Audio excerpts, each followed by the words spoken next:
Hello, ഇന്ന് നമുക്ക് ഒരു അടിപൊളി ഗാർലിക് ചിക്കൻ ഫ്രൈ റെഡിയാക്കാം.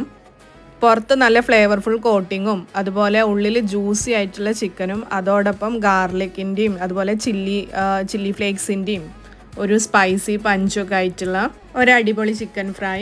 ഇതിലേക്ക് കുറച്ച് ടൊമാറ്റോ കെച്ചപ്പും അതുപോലെ ഹോട്ട് സോസും കൂടെ ചേർക്കുമ്പോൾ അടിപൊളിയാണ്. നമ്മുടെ ചാനൽ ആദ്യമായിട്ട് കാണുന്നവരാണെന്നുണ്ടെങ്കിൽ ചാനലൊന്ന് സബ്സ്ക്രൈബ് ചെയ്യണേ. അതേപോലെ നമ്മുടെ വീഡിയോ ഇഷ്ടപ്പെടുകയാണെന്നുണ്ടെങ്കിൽ ലൈക്ക് ചെയ്യാനും അതുപോലെ നിങ്ങളുടെ അഭിപ്രായങ്ങൾ കമൻറ്റ് ചെയ്യാനൊന്നും മറക്കല്ലേ.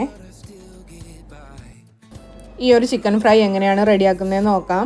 അപ്പോൾ അതിനായിട്ട് ഞാനിവിടെ ക്ലീൻ ആക്കിയിട്ടുള്ള കുറച്ച് ചിക്കൻ എടുത്തിട്ടുണ്ട്. ഇതിലേക്ക് നമുക്ക് കുറച്ച് പൗഡർ മസാലാസ് ചേർത്ത് കൊടുക്കാം. മല്ലിപ്പൊടി, മുളക് പൊടി, മഞ്ഞൾപ്പൊടി, കുരുമുളക് പൊടി, അതുപോലെ ആവശ്യത്തിനുള്ള ഉപ്പും കൂടെ അതിൽ ചേർക്കുന്നുണ്ട്. ഇനി ഇതിലേക്ക് നന്നായിട്ട് ചതച്ചെടുത്തിട്ടുള്ള ഇഞ്ചിയും വെളുത്തുള്ളിയുടെയും പേസ്റ്റ് ചേർത്ത് കൊടുക്കാം. അതുപോലെ കുറച്ച് സോയ സോസ് ചേർത്ത് കൊടുക്കുന്നുണ്ട്. സോയ സോസ് നമ്മൾ ചേർക്കുമ്പോൾ ചിക്കന് നല്ലൊരു ഫ്ലേവറും അതുപോലെ നല്ലൊരു കളറും കൂടെ കിട്ടും.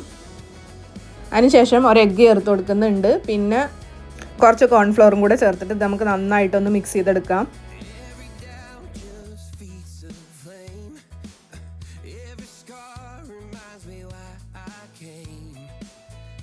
അപ്പോൾ ഇത് നന്നായിട്ട് മിക്സ് ചെയ്തെടുത്തിട്ടുണ്ട്. ഇനി ഇത് നമ്മളൊരു 1 ഹവറെങ്കിലും റെസ്റ്റ് ചെയ്യാൻ വെക്കണം. അതിനുശേഷം നമുക്കിതൊന്ന് ഫ്രൈ ചെയ്തെടുക്കണം. അപ്പം ഫ്രൈ ചെയ്യുന്നത് നമുക്ക് ഓയിലിൽ വേണമെങ്കിൽ അങ്ങനെ ചെയ്യാം. ഞാനിവിടെ എയർ ഫ്രയറിലാണ് ചെയ്യുന്നത്. അപ്പോൾ 1 മണിക്കൂറിന് ശേഷം നമുക്ക് ആ ചിക്കൻ ഒന്ന് ഫ്രൈ ചെയ്തെടുക്കാം. അപ്പോൾ എയർ ഫ്രയറിൽ ഞാനൊന്ന് ഓയിൽ സ്പ്രെഡ് ചെയ്തിട്ടുണ്ട്. ഇനി ഇതിലേക്ക് നമ്മൾ ചിക്കൻ ഇട്ട് കൊടുക്കാം.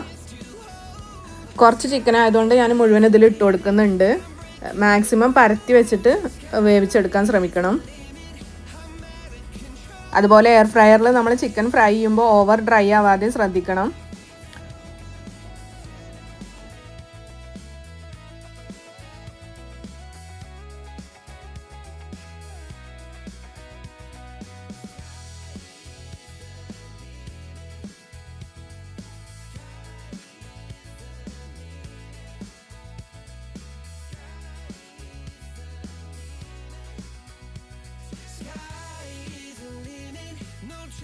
അപ്പോൾ ഇതിൽ മുഴുവൻ ചിക്കന് നമ്മൾ ഇട്ടിട്ടുണ്ട്. ഇനി ഇത് നമുക്കൊന്ന് ഫ്രൈ ചെയ്തെടുക്കാം.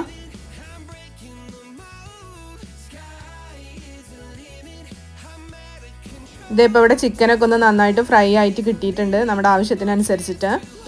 ഇനി നമുക്കിതിലേക്ക് ഫൈനൽ മസാല റെഡിയാക്കണം. അതിന് വേണ്ടിയിട്ട് ഗാർലിക് ചോപ്പ് ചെയ്തെടുത്തിട്ടുണ്ട്. പിന്നെ ടൊമാറ്റോ കെച്ചപ്പും അതുപോലെ തന്നെ ഹോട്ട് സോസും എടുത്തിട്ടുണ്ട്. അതുപോലെ കുറച്ച് ചില്ലി ഫ്ലേക്സും എടുത്തിട്ടുണ്ട്. ഇനി നമുക്ക് ചൂടായ പാനിലേക്ക് കുറച്ച് ഓയിൽ ഒഴിച്ചു കൊടുക്കാം. ഓയിൽ നന്നായിട്ട് ചൂടായതിന് ശേഷം നമുക്ക് അതിലേക്ക് നമ്മൾ ചോപ്പ് ചെയ്ത് വെച്ചിട്ടുള്ള ഗാർലിക് ചേർത്ത് കൊടുക്കാം. ഗാർലിക് നല്ലൊരു ഗോൾഡൻ കളർ ആകുന്നത് വരെ നമ്മളൊന്ന് സോട്ട് ചെയ്തെടുക്കണം. ഇനി ചെയ്യുന്നതൊക്കെ നമ്മൾ ഫ്ലെയിം നന്നായിട്ട് കുറച്ച് വെച്ചിട്ട് വേണം ചെയ്യാൻ. അപ്പോൾ ഇത് നന്നായിട്ട് നമുക്ക് സോട്ട് ചെയ്തെടുക്കാം.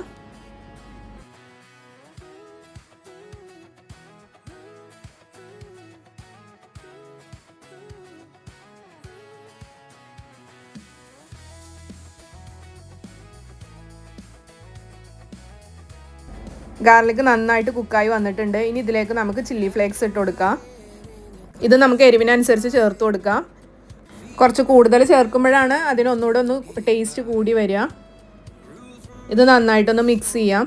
അപ്പോൾ ചില്ലി ഫ്ലേക്സ് കരിയാതെ നമ്മൾ ശ്രദ്ധിക്കണം അങ്ങനെ ചെയ്യുമ്പോൾ. ഇനി ഇതിലേക്ക് നമുക്ക് ടൊമാറ്റോ കെച്ചപ്പും അതുപോലെ ഹോട്ട് സോസും കൂടെ ഒന്ന് ചേർത്ത് കൊടുക്കാം.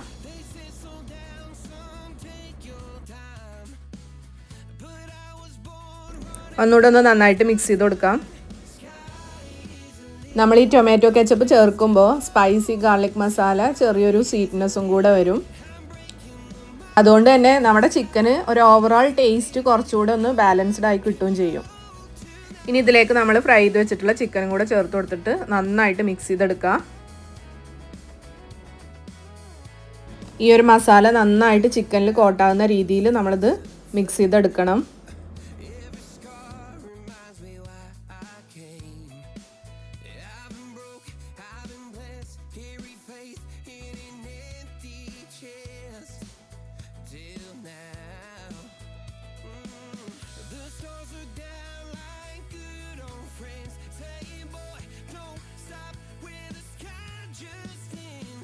ദേ ഇപ്പോൾ നമ്മുടെ സ്പൈസി ആയിട്ടുള്ള ഗാർലിക് ചിക്കൻ ഫ്രൈ റെഡി ആയിട്ടുണ്ട്.